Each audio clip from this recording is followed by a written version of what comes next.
What is up, guys? This is John Nelson, and you're listening to the Starting Block Podcast. Guys, this is a show for complete athletic development. The objective is to give you the tools to win, whether you're the athlete, the parent, or the coach. As always, I'm here with Chris Scarborough, my co-host. What's up, man?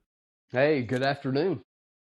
Guys, if you are new to the show, welcome for joining is what I was going to say. Welcome. It works. Yeah, whatever. Welcome. Appreciate you listening. Guys, we operate different than your standard podcast. First, you're going to get multiple shows within the show. So you're going to get a Q&A first. That's going to be where we tackle the questions that y'all submit to us. You can reach me at Coach John ELP on Instagram. Chris, where can they reach you? Fast and Agile 49 on Instagram. And that can honestly be anything, man. We can talk about performance. We can talk about, rehab. We can talk about stuff that our guests have, talked about. Whatever you guys feel like talking about, we'll answer it here. So that's Q&A. Number 2 is going to be our guest interview. That is like every other podcast on the planet. That's where we bring in our friends and colleagues from across the country, and they share their stories of success, what they do with their athletes, their clients, their patients. And we have a couple guests lined up here for you coming up. I know we've been a little short on guests, so I think it's really just been a scheduling thing. But we got a couple guests coming up here. And then the other episode or two is going to be really more that athlete spotlight. I'd like to get that back on track. That would be great if we could do it. But again, it is a scheduling issue. So I don't know, guys. Maybe help us grow the show, help us make a little money off of it, and we can actually take some time and you'll be able to record some more episodes instead of having one point in the week that Chris and I can connect. Because that's right, about exactly. all we got. Yeah, that's about it. That is true. So, anyways, guys, that's the show outline. All right, we don't run ads on the show right now. All we do is ask that if you got value in it, that you just share the show, help us spread the message. I know you guys are listening because I had to get on, yesterday and do some work, and I took a look at our numbers, and I was shocked. I was blown away by the amount of people that are downloading episodes and listening. So I know you guys are out there listening, man. If you could do us a favor and share it, that'd be great. I'd appreciate it. Maybe we can keep this thing rolling. I mean, we're going on, 2.5 years now? 2.5 years. 3, Is I it believe. really? Yeah, I think we started in fall of 2022. So, yes, I believe we are 3 years in. Well, if you guys want us to keep going, I need you to help spread this show, please, so we can keep this thing rolling. And those of you that do share the show and interact with us, man, I appreciate you guys. It means a lot to us. Yes, thank you. Yep. I think that's about all the housekeeping. So as we've gotten the show back on track, I've toned it down or cut it down quite a bit. So we are at 3 minutes. So it's not bad. Yeah, there you go. I would say that was a pre-break average there, John. So Yeah, nice job. Yeah. So what's up, man? What's new with you? About the same old thing, different day. Very proud of my volleyball team, Hewitt-Trussville High School. Historic year for them. They did lose in the state semifinals in very dramatic fashion. It was a very, very, very close match. Went into a tiebreaker. Came up just a little bit short, but I'm exceptionally proud of them, and definitely a shout out to them. Nice. How long have you been working with them? Now for about a year and a half.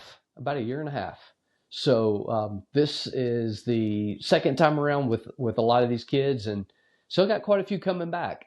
There's only going to be 3 seniors that will not be with us next year, and then one that is an exchange student who will not be next year. But the rest of the team, they'll be back, and I have some new faces.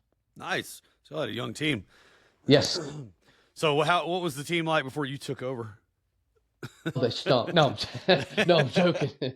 No, I'm joking. No, it was. I think it was a commitment to an entire program change. It was a program that didn't have a lot of resources put into it by, administration and what have you. And so, I think it was just a decision made by the athletic department, and they decided to put some resources into the program, and you're seeing the results. I mean, they have an outstanding head coach.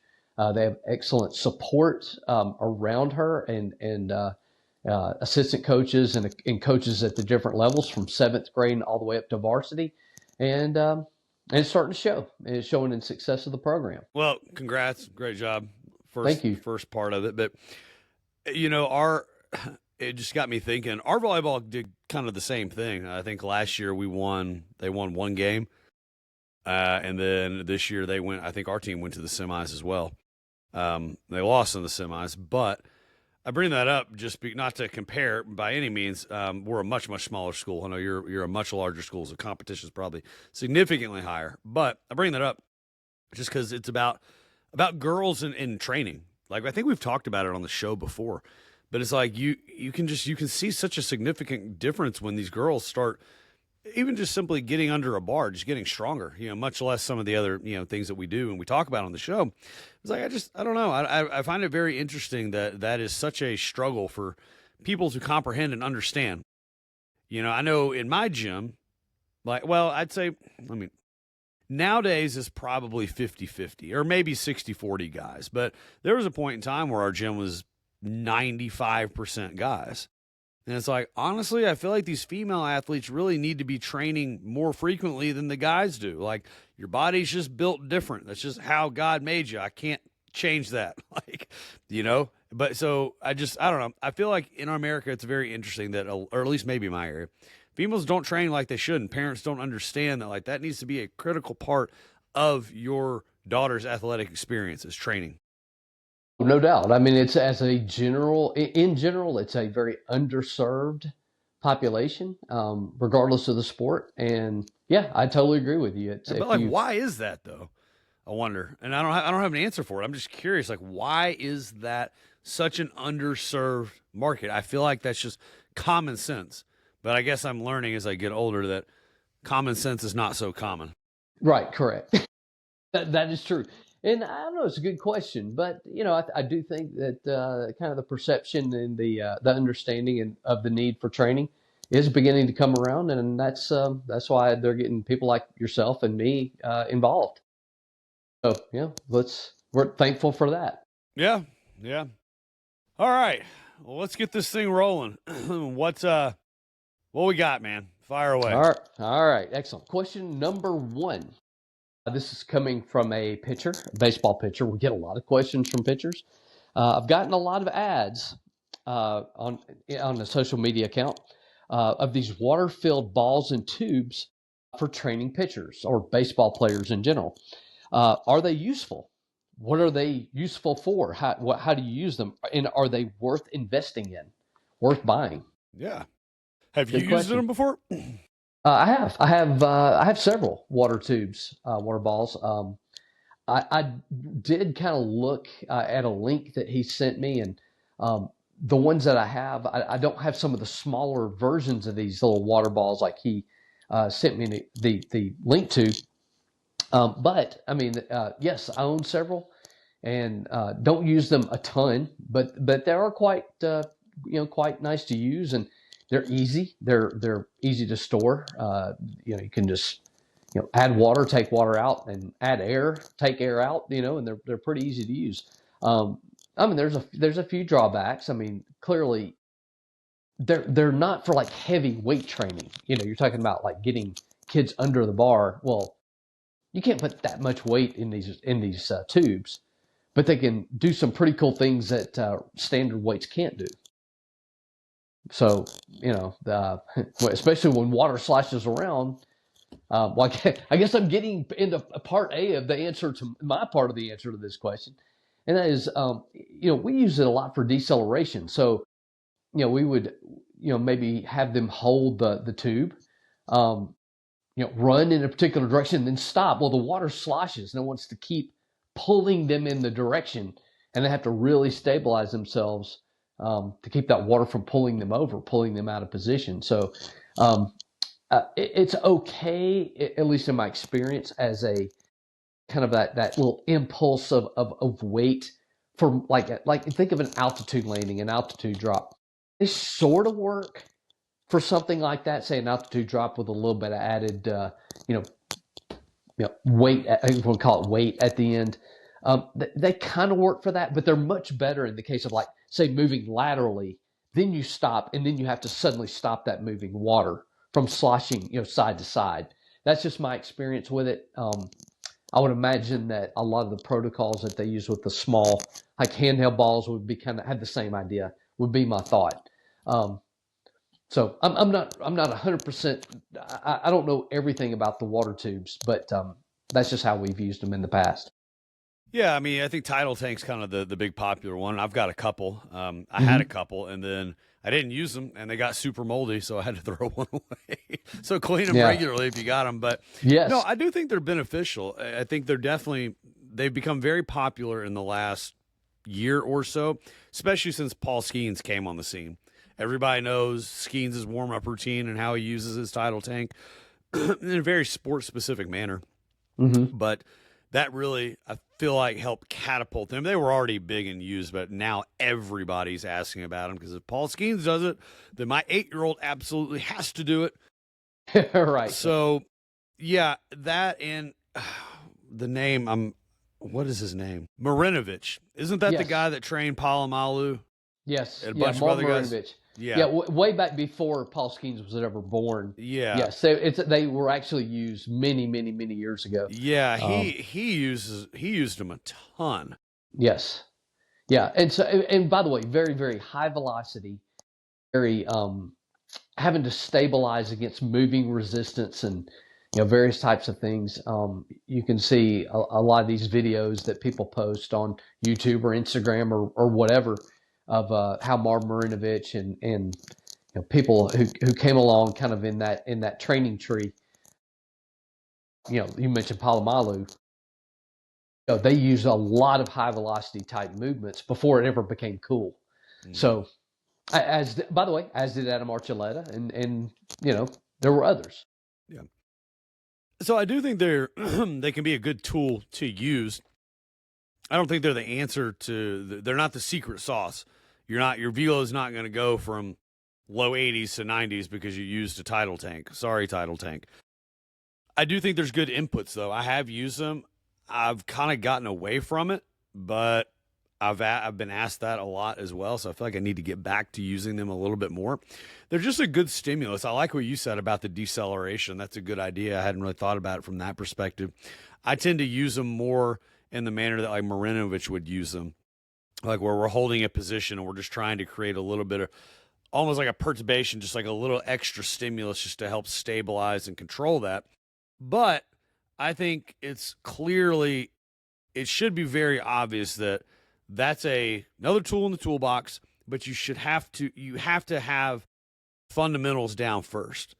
Like I'm not going to give a kid a 10, 11, 12-year-old kid, probably even a 13-year-old kid, a tidal tank and say, "Hey, here you go. This is what we need to do for you to throw harder." That's just not what I'm going to do. Right.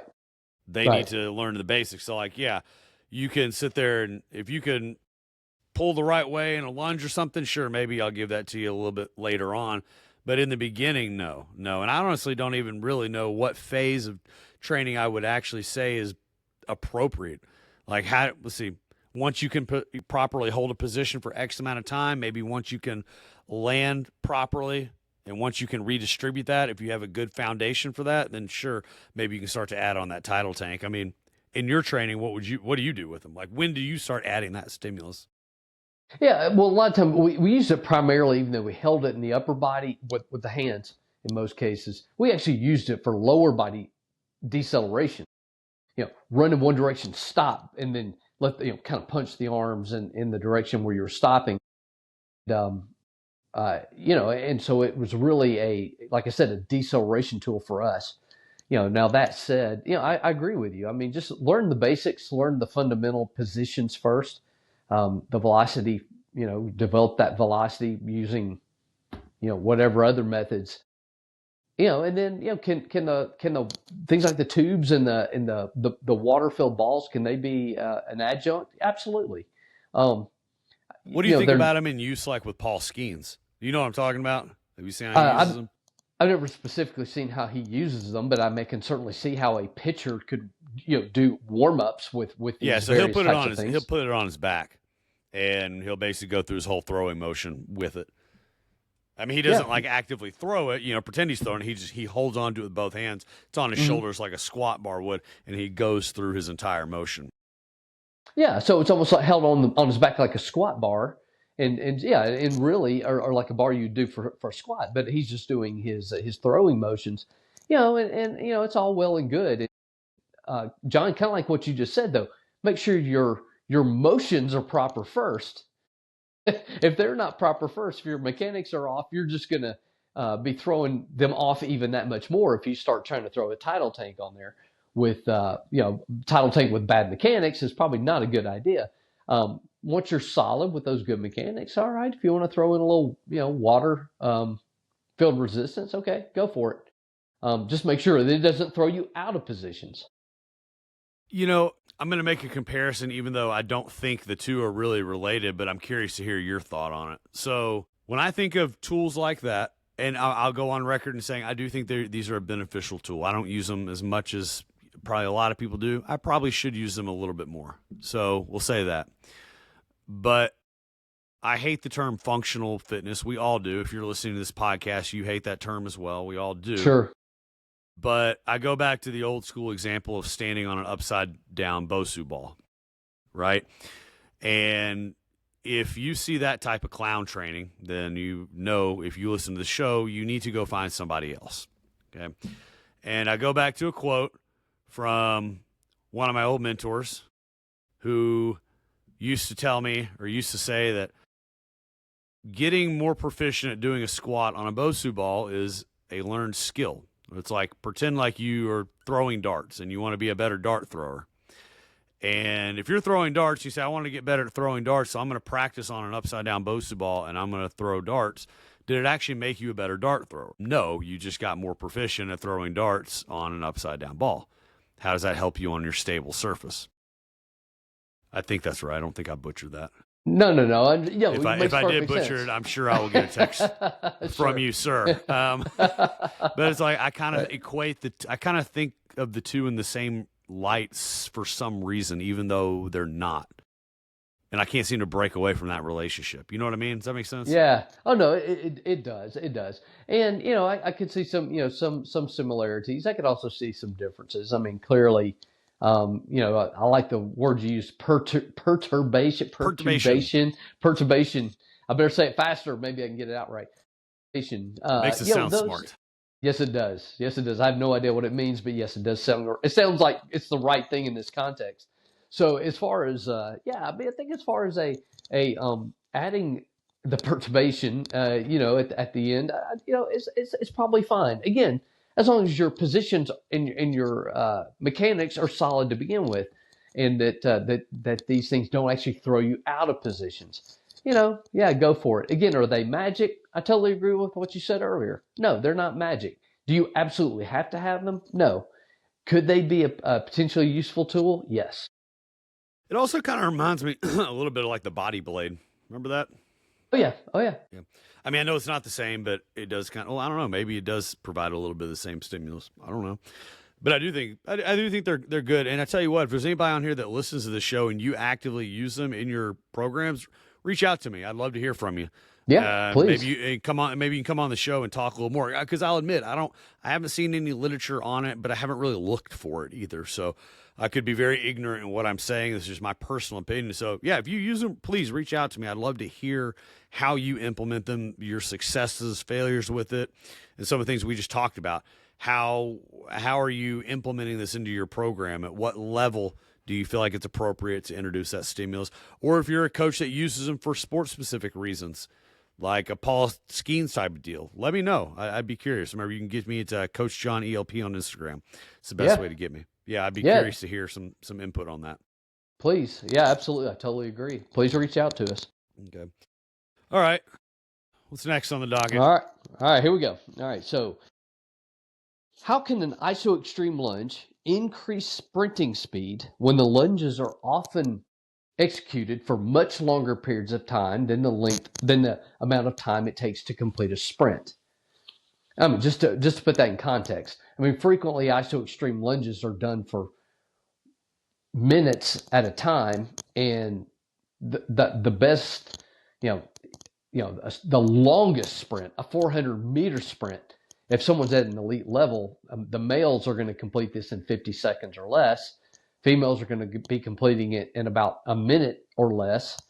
And the shorter sprints, of course, are going to be much shorter than that. So, yeah, I mean, how can one then help you achieve better speed, even though they're done for much longer periods of time? Well, why don't you tackle that one? You started answering the first one. Why don't you answer this one too? Go for it, and I'll fill in the gaps. I feel like it's only fair. All right, fair enough. All right. Well, number one, since this was referring to a lunge specifically, I'll attack it from that direction. With the lunge, I mean, number one, you're already training the position of a sprint. I mean, you should, if you're doing it correctly, you're going to have proper pelvic position, which is going to engage the abdominals, the glutes, everything else for proper pelvic position, which is critical when it comes to good elite level sprinting success, especially if you want to stay healthy. We see a lot of, especially a lot of our female athletes will lose pelvic position very badly, and then as a result, they end up with lots of problems, whether it be their back, their hips, etc. So, that's one of the reasons why we prefer to really, develop that stability in the middle using something like an iso extreme lunge. Secondly, of course, your front legs in heavy flexion and pulling in with the hamstring. Remember, you're not holding yourself up. You're pulling in with the hamstring. Again, that's the same thing you're going to be doing when that leg is up. The lead leg is going to be pulling back down underneath you. When you're in a sprint, the back leg, on the other hand, it's extending again from the hip, and as a result, I mean, you're putting a massive stretch through the hip flexor on the back leg, and it, of course, when it's massively stretched like that, it wants to snap forward. Right? No heavily lengthened muscle wants to stay there. It wants to then shorten very rapidly. So you're getting the reflexive firing patterns all the way through the body throughout the entire iso extreme lunge. But one of the things I learned from Dr. J when he was on a recent podcast that was on YouTube, and I believe he was on a gentleman's podcast. I believe the gentleman's name was Russell Jones. Please don't, not too much hate mail if I got that wrong, but I think it's Russell Jones.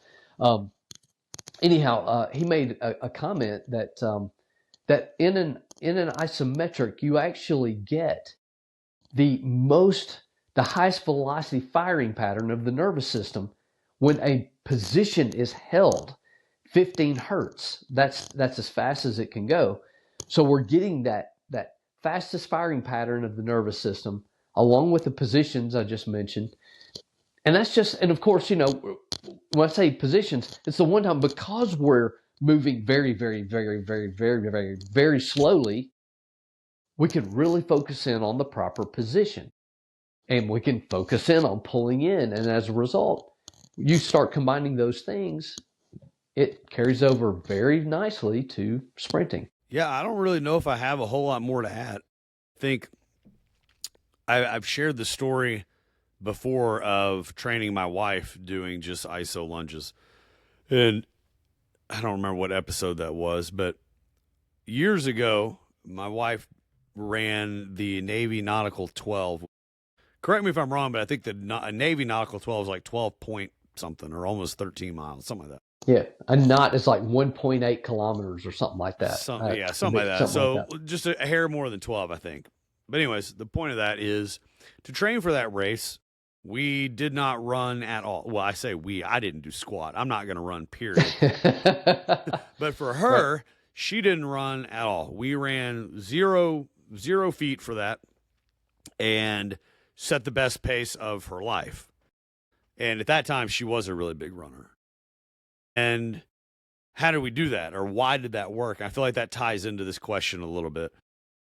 Well, it worked for two different reasons. We know that isometrics are going to, in addition to some of the basics we know, like building tendon stiffness and things like that, like Chris said, they recruit the maximum amount of muscle that you can recruit. You recruit more motor units. So the ability to access that is very important. That is it's a major cheat code when it comes to performance in anything, the ability to recruit more muscle. And you couple that with long endurance iso's ability to train the energy systems. That's another big one. If you can push past certain points in that ISO, you can actually teach your energy systems to recycle themselves. Meaning you can help teach the aerobic system to help recover anaerobic. And theoretically, you could keep going. If you could get past a certain point, a certain time, a certain sensation, you could theoretically keep going. So when you do these, you're literally killing two birds with one stone. Actually, you're plus a third. You're recruiting maximum amount of motor units. You're training your energy system, so you are quote unquote conditioning, if that's what you want to say. And then you're building tendon stiffness, which is critical in running anyways. You're able to create more ground reaction forces, and yeah, it sounds like a win-win to me.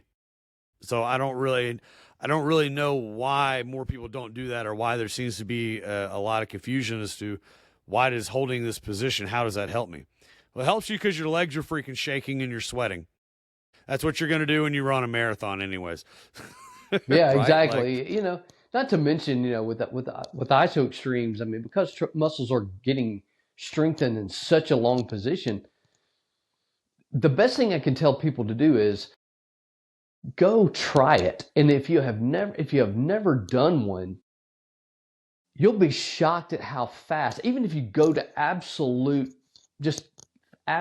failure on iso extreme lunges.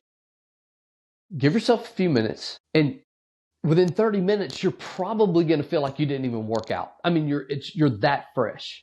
It's crazy how quickly you recover, not just from the lunges themselves, but other things you might have done earlier in the day or yesterday or whatever else. They are major recovery type training tools, that require little or no equipment. So, that's in addition to the things you just mentioned, John, and they're hugely beneficial in many ways. Yeah, I think I'll just leave it at that. There's some other things I wanted to say, but I don't want to go too far down that rabbit hole. I mean, I've experienced it myself, and I think for any other athlete or coach who hasn't, you need to give it a shot. It's definitely not going to hurt you. I think you'll be surprised at the benefit. And I do think that these are going to become more and more and more popular. And honestly, I think our show has a lot to do with that. I think since we came out, now everybody's doing this stuff. There are plenty of other people that are, have been influences on that. But now it's like all I see on my feeds are isometrics. Everybody's talking about them now. It's a hot topic now. Yeah. But the one thing you got to be careful of is making sure that if you're performing iso extremes, learn how to do them correctly. They are not purely isometric.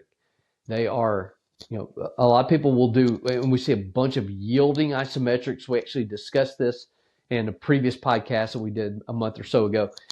And a yielding isometric is not an iso extreme. Do not get the two confused. And I'm not here to not the yielding isometrics, but they are not an iso extreme. Do not compare the two. No, that's a good point. With iso extremes, we're trying to get into that deepest, most lengthened position and train there. And that also, it's another benefit of them and isometrics, because we're focused on maintaining posture and stiffness in that position, which again, for a long endurance race is critical.